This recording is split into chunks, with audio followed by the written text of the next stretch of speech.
Hi viewers, welcome to our channel. இன்றைக்கி நம்ம சேனலில் அடுத்த ஒரு ட்ரெடிஷ்னல் ரெசிபி பார்க்க போகிறோம். ரசவாங்கி, கத்திரிக்காய் ரசவாங்கி, வெள்ளை பூசணிக்காய் வச்சு ரசவாங்கி இதெல்லாம் பார்த்துருப்பீங்க. இன்றைக்கி டிஃப்ரெண்ட்டாக பீர்க்கங்காய் வச்சு ரசவாங்கி பண்ண போகிறோம். ட்ரெடிஷ்னலான இந்த ரெசிபி எப்படி பண்ணுறதுன்னு பார்க்குறதுக்கு முன்னால் நம்ம சேனல் இன்னும் சப்ஸ்கிரைப் பண்ணலைன்னா கண்டிப்பாக சப்ஸ்கிரைப் பண்ணிடுங்க. வாங்க சேனலுக்குள்ளே போவோம். இப்போ ஒரு வாணலியில் 1 ஸ்பூன் அளவுக்கு எண்ணெய் விட்டுக்கலாம். எண்ணெய் நல்லா சூடான உடனே முதல்ல காஞ்ச மிளகாய் வறுத்துக்கலாம், தனியாக வறுத்துக்கலாம் மிளகாயை. இது காரத்துக்கு ஒரு 6 மிளகாய் சேர்த்துருக்கேன். இதுவே அளவு சரியாக தான் இருந்தது. மிளகாயை நல்லா வறுத்துக்கலாம். மிளகாய் நல்லா அப்படியே உப்பி வருது பாருங்கள். இந்த அளவுக்கு வந்த உடனே இதை இப்போ தனியாக எடுத்து வச்சிடலாம். மிளகாய் கருகிராமல் நல்லா பார்த்து வறுத்து எடுத்து வச்சுக்கலாம். இது அப்படியே இருக்கட்டும். இப்போ அதே எண்ணெயில் 1 டேபிள் ஸ்பூன் அளவு கடலைப்பருப்பு சேர்த்துக்கிறேன். கூடவே 1 டேபிள் ஸ்பூன் அளவு உளுத்தம்பருப்பு, 1 டீஸ்பூன் அளவு மிளகு, 3ஐயும் சேர்த்து லேசாக வறுத்து விட்டுக்கலாம். கடலைப்பருப்பு வறுபடுறதுக்கு டைம் எடுக்கும்னால முதல்ல அதை 2 திருப்பி விட்டுக்கலாம். அதுக்கப்புறமா இப்போ இது கூட மல்லியும் சீரகமும் சேர்த்துக்கலாம். முதல்ல எல்லாத்தையும் ஒன்றா சேர்த்து வறுத்துட்டோம்னா மல்லியும் சீரகமும் சீக்கிரமாக பொரிஞ்சிரும். அப்புறம் கடலைப்பருப்பு வறுபடுறதுக்கு டைம் எடுக்கும். அதனால் முதல்ல அந்த 3ஐயும் வறுத்துட்டு 1.5 ஸ்பூன் மல்லி, 1/2 ஸ்பூன் அளவு சீரகம் எல்லாத்தையும் சேர்த்து இப்போ நல்லா வறுத்துக்கலாம். இப்போ பருப்பு நல்லா பொன்னிறமாக வர வரைக்கும் வறுத்துக்கணும். அதே சமயம் சீரகம் பொரிஞ்சு வரணும். பாருங்கள், பருப்பு நல்லா கலர் மாறி வந்திருக்கு பாருங்கள். இந்த அளவுக்கு வந்த உடனே இப்போ அடுப்பை ஆஃப் பண்ணிவிட்டு இது கூட 3 டேபிள் ஸ்பூன் அளவுக்கு துருவின தேங்காய் சேர்த்தணும். நான் இன்றைக்கி கொப்பரை தான் சேர்த்துருக்கேன். கொப்பரை தேங்காயும் சேர்த்துக்கலாம், இல்லை சாதா தேங்காயும் சேர்த்துக்கலாம். இது கூடவே வறுத்து வச்ச மிளகாயும் சேர்த்து எல்லாத்தையும் நல்லா கலந்து விட்டுறலாம். அடுப்பை ஆஃப் பண்ணிட்டு தான் தேங்காயும் மிளகாயும் சேர்த்தணும். நல்லா ஆறட்டும். அதுக்குள்ளே பீர்க்கங்காயை வேக வச்சுக்கலாம். ஒரு கடாயில் 2 பீர்க்கங்காய் எடுத்திருக்கேன். பாருங்கள், தோலெல்லாம் சீவிட்டு இந்த மாதிரி ரவுண்டாக கட் பண்ணி எடுத்திருக்கேன். இது கூடவே 2 ஸ்பூன் அளவு கடலைப்பருப்பை 1/2 மணி நேரமாக ஊற வச்சுருக்கேன். நல்லா வாஷ் பண்ணிவிட்டு ஊற வச்சுருக்கேன்.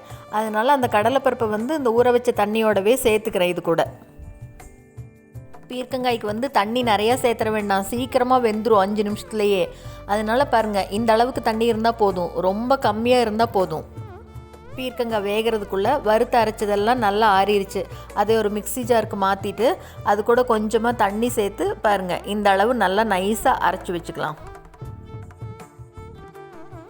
இப்போ இந்த பக்கம் பாருங்கள், பீர்க்கங்காய் நல்லா வெந்துருச்சு. பீர்க்கங்காய் சும்மா 5லிருந்து 7 நிமிஷம் வேக விட்டால் போதும், ரொம்ப குழஞ்சிட வேண்டாம். குழஞ்சிருச்சுன்னா காய் இருக்கிறதே தெரியாது.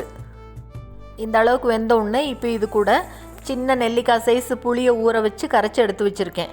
அந்த புளி தண்ணி இது கூட சேர்த்து வேக விடலாம்.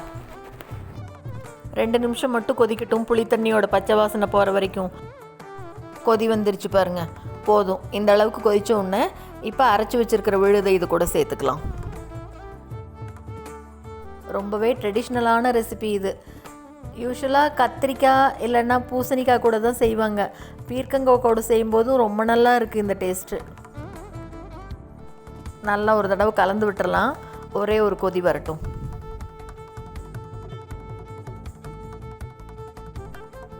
கொதிக்க ஆரம்பிச்சிருச்சு. இப்போ இதுக்கு தேவையான அளவு உப்பை சேர்த்துக்கலாம். கூடவே கொஞ்சமாக மஞ்சள் தூள், 2ஐயும் சேர்த்துட்டு நல்லா கலந்து விட்டுறலாம் ஒரு தடவை. பார்க்கவே எவ்வளோ சூப்பராக இருக்குது பாருங்கள். இதை சுட சுட சாப்பிட்றத விட கொஞ்ச நேரம் ஊறினதுக்கப்புறம் நல்லா அப்படியே ஆற வச்சு சாப்பிட்டா சூப்பராக இருக்கும்.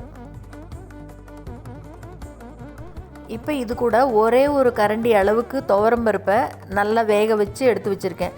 கொஞ்சம் தண்ணியாக எடுத்து வச்சுருக்கேன். அதையும் இது கூட சேர்த்து நல்லா கலந்து விட்டுக்கலாம்.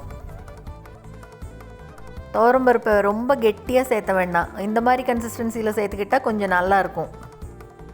பாருங்கள், ரசவாங்கி எவ்வளோ சூப்பராக ரெடி ஆகிருக்குன்னு சொல்லிட்டு. காயும் கடலைப்பருப்பும் அங்கங்கே அப்படியே அகப்படும் போது சூப்பராக இருக்கும். பருப்பு சேர்த்துனோன்னா ஒரே ஒரு கொதி வந்தோடனே அடுப்பை ஆஃப் பண்ணிடலாம். அவ்வளோதாங்க, அருமையான ரசவாங்கி ரெடி ஆயிடுச்சு. இப்போ இதுக்கு தாளித்து கொட்டிடலாம். இதுக்கு தாளிக்கிறதுக்கு கண்டிப்பாக தேங்காய் எண்ணெயில் தாளித்தாதான் நல்லாயிருக்கும். எண்ணெய் நல்லா காஞ்ச உடனே கடுகு சேர்த்துட்டு கூடவே உளுத்தம்பருப்பும் சேர்த்துட்டு ஒரே ஒரு கொத்து கருவேப்பிலை 3ஐயும் சேர்த்து நல்லா பொரிஞ்ச உடனே எடுத்து இது மேலே கொட்டிடலாம். தேங்காய் எண்ணெயில் தாளித்தாதான் வாசனையோடு நல்லா சூப்பராக இருக்கும். அவ்வளோதாங்க, அருமையான பீர்க்கங்காய் ரசம் வாங்கி ரெடி ஆயிடுச்சு. இந்த ரெசிபியை நீங்களும் செஞ்சு பார்த்துட்டு மறக்காமல் கமெண்ட் பண்ணுங்கள். இந்த வீடியோ உங்களுக்கு பிடிச்சிருந்ததுன்னா லைக் பண்ணுங்கள், ஷேர் பண்ணுங்கள், கமெண்ட் பண்ணுங்கள். மறக்காமல் நம்ம சேனலை சப்ஸ்கிரைப் பண்ணுங்கள். கூடவே பக்கத்தில் இருக்கிற பெல் பட்டனையும் தட்டி விட்டுருங்க. ஸோ நான் போடுற வீடியோ எதுவுமே மிஸ் பண்ணாமல் பார்க்கலாம். தேங்க்ஸ் ஃபார் வாட்சிங்.